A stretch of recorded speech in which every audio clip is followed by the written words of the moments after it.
क्या आपको वो टाइम याद है अपने स्कूल में कभी, जब आपको बोला होगा कि भाई तुम्हें इस टॉपिक पे ना प्रेजेंटेशन देनी है और तुम्हारे हाथ पैर कांप रहे थे जब आप प्रेजेंटेशन दे रहे थे, है ना?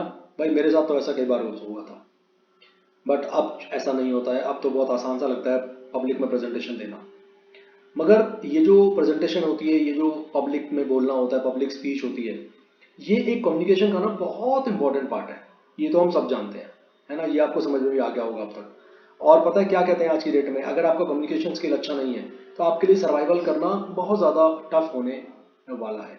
तो आज के टॉपिक में दोस्तों हम लोग बात करेंगे पब्लिक स्पीच और प्रेजेंटेशन के ऊपर। मेरा नाम है विजय गुप्ता और आप देख रहे हैं CEP क्लासेस। पहली बार अगर चैनल पर आए तो सब्सक्राइब जरूर कर लीजिएगा बेल के नोटिफिकेशन के साथ। टेलीग्राम, इंस्टाग्राम, फेसबुक, ट्विटर, सब जगह हम लोग अवेलेबल हैं, वहाँ पर भी आप ज्वाइन कर सकते हैं। डिस्क्रिप्शन में आपको इस वीडियो के लिंक सारे के सारे मिल जाएंगे।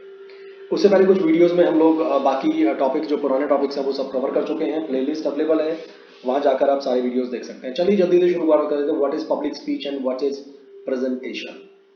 देखिए, पब्लिक स्पीच हो या प्रेजेंटेशन हो, आप एक ही काम कर रहे होते हैं। आप अपने सामने वाले ऑडियंस को अपनी कहानी सुना रहे होते हैं। बेसिकली उनको आप रिप्रेजेंट या उनको आप एड्रेस कर रहे होते हैं। क्या पब्लिक स्पीच देना आसान है? क्या प्रेजेंटेशन देना आसान है? Of course not, it is not easy. There are certain rules, there are some कहते हैं ना, प्रिपरेशन आपको करनी पड़ती है, तब आप जाकर ये पब्लिक स्पीच या प्रेजेंटेशन दे पाते हैं। जैसे एक पॉलिटिकल लीडर ऑडियंस को अपनी तरफ अट्रैक्ट करने के लिए पब्लिक में स्पीच देता है, लोगों को बताता है कि उसकी क्या अचीवमेंट्स हैं, क्या है, उन्हें उसे वो वोट क्यों दे। ठीक है, बिल्कुल ऐसे ही बहुत सारे जॉब्स ऐसी होती हैं जहाँ पर आपको मीटिंग्स में प्रेजेंटेशन देनी पड़ती है, मीटिंग्स में आपको बोलना पड़ता है। मे बी फॉर एग्जांपल अगर आप किसी जॉब में चले गए and you become a PR officer, public relation officer है आप, या आप मीडिया कोऑर्डिनेटर है, तो डेफिनेटली भाई आपको तो बहुत सारे लोगों से बात करनी पड़ेगी। ठीक है, तो इसीलिए पब्लिक स्पीच हो या प्रेजेंटेशन हो, आपकी पर्सनल और प्रोफेशनल लाइफ मैं बोलूँगा दोनों में बहुत ज़्यादा इंपॉर्टेंट है। बट हाँ, पब्लिक स्पीच और प्रेजेंटेशन दोनों में ना फर्क होता है। ठीक है, पब्लिक स्पीच के अंदर क्या होता है, आप उन लोगों के बारे में, उन लोगों के सामने सॉरी बात कर रहे हैं जिनको ज़्यादा कुछ पता नहीं है। जबकि प्रेजेंटेशन में आप उन लोगों के सामने अपनी प्रेजेंटेशन दे रहे होते हैं जो थोड़ा बहुत आप जैसे होते हैं, उन्हें पता होता है कि इस टॉपिक के बारे में बात हो रही होती है, उनका इंटरेस्ट भी ऑलमोस्ट आप जैसा ही होता है। तो presentation is very different from public speech. But हाँ, दोनों में एक चीज इंपॉर्टेंट है। वो क्या इंपॉर्टेंट है? दोनों में ही आपका कम्युनिकेशन स्किल अच्छा होना चाहिए। चाहे पब्लिक में स्पीच दे रहे हो, चाहे प्रेजेंटेशन दे रहे हो, आपको पता होना चाहिए आप बोल क्या रहे हैं। नॉर्मली जो ऑडियंस होती है वो क्या चाहती है? वो चाहती है यार कुछ नए आइडियाज मिले, कुछ नई इंफॉर्मेशन मिले। मैं आपको बीच बीच में एग्जांपल देने की कोशिश करता हूँ ना। व्हाई? बिकॉज आपका इंटरेस्ट बना रहा है इस टॉपिक के अंदर। निकल थ्योरी पढ़ना इज वेरी टफ यार, आई अंडरस्टैंड दैट, है ना? इसीलिए बीच बीच में कुछ एग्जांपल्स देना, कुछ बातें बताना आपके लिए बहुत ज़्यादा ज़रूरी है, ताकि ऑडियंस जो होते हैं ना वो बंधे रहें आपके साथ। ठीक है, उसके अलावा भाई आपको कौन सी लैंग्वेज में बात करनी है? सामने बैठे पंजाबी और आप बोल रहे हो मद्रासी, समझ में आया किसी को? नहीं आएगा भाई। तो आपको वो लैंग्वेज में इस्तेमाल करना है, वो शब्द इस्तेमाल करने हैं जो सामने वाले को समझ में आ रहे हैं।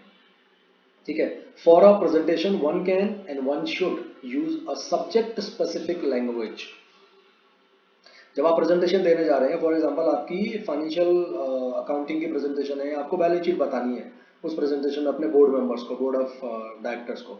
अब आप बोल रहे हैं कुछ और ही लैंग्वेज, पल्ले पड़ेगा उन्हें कुछ, they will not be able to understand. Therefore it is very important in case of a presentation, आपको सब्जेक्ट स्पेसिफिक लैंग्वेज इस्तेमाल करनी है।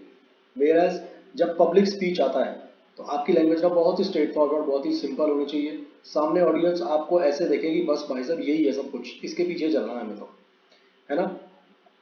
पब्लिक स्पीकिंग में जब आप करते हैं तो आपको क्या करना है, ऑडियंस की जो अटेंशन है ना उसे ग्रैब करना होता है। आपको ना समझना हो पड़ेगा कि यार अच्छा वो क्या चाहते हैं, और उसके अकॉर्डिंग आपको बोलना पड़ेगा, है ना?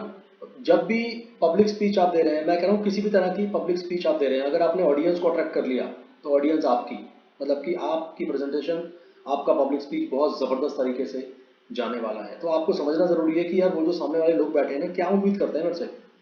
आपको कहीं पर बोला जाए कि आपको ना टिप्स देनी है किसी पर्टिकुलर टॉपिक के ऊपर, तो आपको ना ये समझना पड़ेगा वो जो ऑडियंस है उसका एज ग्रुप क्या है, उनका माइंडसेट क्या हो सकता है, वो क्या मुझसे एक्सपेक्ट करते हैं।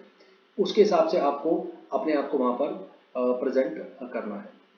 ठीक है, तो कुछ चीज़ें हैं जिनका हमें ध्यान रखना है जब हमें प्रेजेंटेशन देनी है। पहली चीज़ है टाइम लिमिट। आपको बोलेगा जी आपके पास आधा घंटा है, आधे घंटे में आपको इस टॉपिक के ऊपर बात खत्म करनी है, तो भाई आधे घंटे के अंदर अंदर ना you should finish your presentation. आपको अपनी बात आधे घंटे में ही खत्म करनी चाहिए, कैसे भी करके, कुछ भी करके। आपको पता होना चाहिए हाँ मेरे पास इतना लिमिटेड टाइम है within which I need to finish. उसके बाद प्रिपेयर करिए अपने आप को।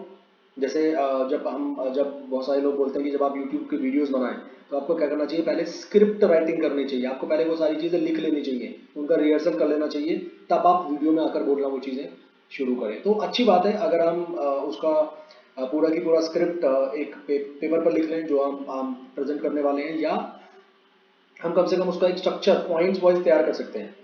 ठीक है, वो एक फ्रेमवर्क आप उसका रेडी कर लेते हैं जिसके थ्रू आप अपनी प्रेजेंटेशन को बहुत अच्छे तरीके से दे पाते हैं। ठीक है, it will be really very helpful during your presentation and it will also allow you कि आप कुछ मिस ना करें जब आप बोल रहे हो वहाँ पर। ठीक है, उसके अलावा एक काम और करते हैं अक्सर कि आपका जो फ्रेमवर्क है ना जिसके बारे में आप बात करने वाले हैं, नॉर्मली वो ऑडियंस के बीच में हम प्रेजेंट भी कर सकते हैं, उनके बीच में हम सर्कुलेट कर सकते हैं कि देखो भाई इन इन पॉइंट्स के बारे में आज की मीटिंग में, आज की इस प्रेजेंटेशन में बात होने वाली है। और आजकल का टाइम ऐसा है कि आप पीपीटी का इस्तेमाल करते हैं नॉर्मली, है ना, पीडीएफ का इस्तेमाल करते हैं नॉर्मली। जैसे आप ये वाली क्लास अटेंड कर रहे हैं तो यहाँ पर मैं पीडीएफ का इस्तेमाल कर रहा हूँ आपको ये टॉपिक समझाने के लिए। सो आजकल टेक्नोलॉजी का बहुत ज़्यादा यूज़ होता है अपनी प्रेजेंटेशन को देने के लिए। उसके साथ साथ नॉन वर्बल जो आपके एक्सप्रेशंस हैं, नॉन वर्बल क्यूज बोलते हैं जिनको, बहुत ज़्यादा इंपॉर्टेंट है। आपकी बॉडी लैंग्वेज, आपका फेशियल एक्सप्रेशन, आपका एटीट्यूड, आपके पॉस्चर, आपके बहुत सारे लोगों को ना हाथ हिलाने की, पैर हिलाने की, मुंह हिलाने की, मतलब बहुत अलग अलग तरीके से लोग रिएक्ट करते हैं जब वो कुछ बोलना चाह रहे होते हैं। तो वो बहुत ज़्यादा इंपॉर्टेंट है। आपका आई कांटेक्ट होना चाहिए आपके ऑडियंस के साथ। ठीक है, अब सपोज आप कुछ पॉइंट्स आप लिख कर ले गए अपने पेपर पे, जब आप ऑडियंस से बात कर रहे हैं बार बार पॉइंट्स पढ़ के बोलते जाएंगे, पढ़ते ही बोलते जाएंगे, तो वो थोड़ी करना है आपको। आपको अपनी प्रेजेंटेशन को पढ़ना नहीं है, आपको अपनी प्रेजेंटेशन में से बोलना है। आप ठीक है वहां से आप पॉइंट्स पिक कर लीजिए, देन से इट इन ओन वर्ड्स। नहीं तो आपका जो ऑडियंस है वो पकड़ लेगा भाई ये तो पन्ने में से पढ़ पढ़ के बोलता जा रहा है, और उन्हें इंटरेस्ट नहीं आएगा and they will feel bored in your presentation. ठीक है, तो अपनी प्रेजेंटेशन को ना उतना ज़्यादा इंटरेस्टिंग बनाना है कि सामने वाला ना टिका रहे, चिपके रहे लोग अपनी चेयर से, हटे ना जब आप बोल रहे हो। तो ऐसी प्रेजेंटेशन आपकी होनी चाहिए और ऑडियंस आपको समझ पाए। ठीक है, उसके अलावा आपको उन लोगों को बताना है कि भाई कौन कौन से मेन पॉइंट्स हैं। और जब आपकी प्रेजेंटेशन एंड हो तो आप उन मेन पॉइंट्स को एक बार रिवाइज कर सकते हैं कि ये पॉइंट्स हैं आज जिनके बारे में हमने बात करी है। और जब आप अपनी प्रेजेंटेशन को एंड करें ना, कुछ इस तरीके से एंड होना चाहिए कि ऑडियंस बोले वाह यार मज़ा आ गया, प्रेजेंटेशन स्टार्ट भी इस बंदे ने ज़बरदस्त करी थी और प्रेजेंटेशन एंड भी इस बंदे ने ज़बरदस्त करी थी। है ना, आप अपने ऑडियंस से पूछ सकते हैं आपके कमेंट्स, अरे हाँ आपने तो मुझे बताया नहीं, आपको टॉपिक समझ में आ रहा है ना, चलो जल्दी से कमेंट करो। कमेंट जानना ज़रूरी है मेरे लिए। ठीक है, और आपकी सजेशन है कुछ वो भी आप मुझे दे सकते हैं, आपकी कुछ क्वेरीज हैं वो आप मुझसे पूछ सकते हैं कमेंट सेक्शन में। और क्या करना है आपको, आपको वीडियो को शेयर करना है ताकि ये बात और लोगों तक भी पहुंचे, उन लोगों को भी ये टॉपिक अच्छे से समझ में आए, क्योंकि आप मेरे ऑडियंस हैं। इसीलिए मेरा काम है आपको टॉपिक अच्छे से समझाना। मैंने पूरे दिल से ये टॉपिक पढ़ाया है आपको। आई होप आपको पसंद ज़रूर आया होगा। अपना फीडबैक मुझे ज़रूर दीजिएगा कमेंट सेक्शन के अंदर। ठीक है, उसके अलावा जैसे पहले बता चुका हूँ हम लोग लाइव क्लासेस भी लेते हैं ऑनलाइन मोड पर। आप चाहें तो वो सारी की सारी लाइव क्लासेस मेरे साथ ज्वाइन कर सकते हैं, जिसमें हम अलग से डाउट सेशन, क्वारी सेशंस आपके रखते हैं। आप उससे बात कर सकते हैं, टॉपिक को समझ सकते हैं। ठीक है, और लाइव क्लासेस अटेंड करने का मज़ा तो कुछ और ही होता है यार, वो आप भी समझते हैं। ठीक है, उसकी डिटेल के लिए फ़ोन नंबर आपकी स्क्रीन पर आ रहा है, वहाँ पर जाकर आप बात कर सकते हैं मेरी टीम से। ठीक है, एंड अब क्या करना है भाई, टॉपिक ख़त्म हो गया। इस वीडियो को शेयर करना है, लाइक करना है और कमेंट करना है, और चैनल को सब्सक्राइब करे बिना वीडियो बिल्कुल नहीं छोड़ना है। अब मुलाकात करेंगे एक और वीडियो में, तब तक विजय गुप्ता साइनिंग ऑफ।